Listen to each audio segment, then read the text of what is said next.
তালা ঝোলানো দরজায় লাথি মেরে খোলার চেষ্টা করা হচ্ছে। তবে ছোট ছোট বাচ্চাগুলোর পায়ে হয়তো সে শক্তি নেই। যে হাতে থাকার কথা কলম, পেন্সিল, বই, খাতা, সে ছোট ছোট হাতগুলোতেই উঠেছে লাঠি। বিষয়টি দেখতে যেমনই লাগুক, এর পেছনে রয়েছে সুনির্দিষ্ট কারণ। অন্যায়ের বিরুদ্ধে আওয়াজ তোলা এখন আর শুধু বড়দের মধ্যে সীমাবদ্ধ নেই, ছোটরাও নিজেদের অধিকার আদায়ে সচেষ্ট। এবার তারই প্রমাণ মিলল কুড়িগ্রামের এক চরে। এই বুদ্ধি তোমাকে দিছে গাই, তোমরা এই বুদ্ধি করছেন।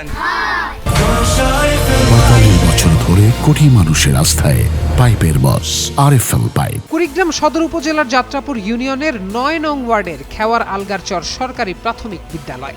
এই বিদ্যালয়ের শিক্ষার্থীদের পরীক্ষা শুরু মঙ্গলবার থেকে, অথচ সোমবার বিদ্যালয়ে গিয়ে শিক্ষার্থীরা দেখতে পেল শ্রেণীকক্ষের দরজায় তালা ঝোলানো। শত কষ্ট আর নদী ভেঙে স্কুলে এসে শ্রেণীকক্ষ বন্ধ দেখতে পেয়ে ক্ষোভে ফেটে পড়ল ক্ষুদে শিক্ষার্থীরা। এর প্রেক্ষিতেই হাতে লাঠি নিয়ে তারা জড়ো হলো বিদ্যালয় প্রাঙ্গণে, আওয়াজ তুলল অনিয়মের বিরুদ্ধে।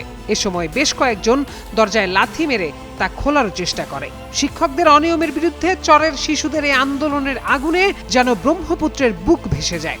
চরের এই অবহেলা থেকে মুক্তি চায় বাসিন্দারা। খেওয়ার আলগারচরের শিশুরা নিজেদের অধিকার আদায়ে সমস্বরে চিৎকার করে স্পষ্ট জানিয়ে দিয়েছে, নিয়মিত পাঠদান নিশ্চিত করতে হবে, বন্ধ করতে হবে শিক্ষকদের অনিয়ম।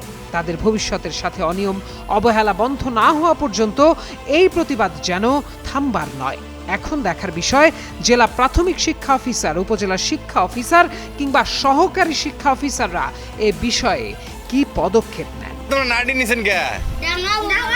কাক ডাঙাইবেন, ডাঙাইবেন।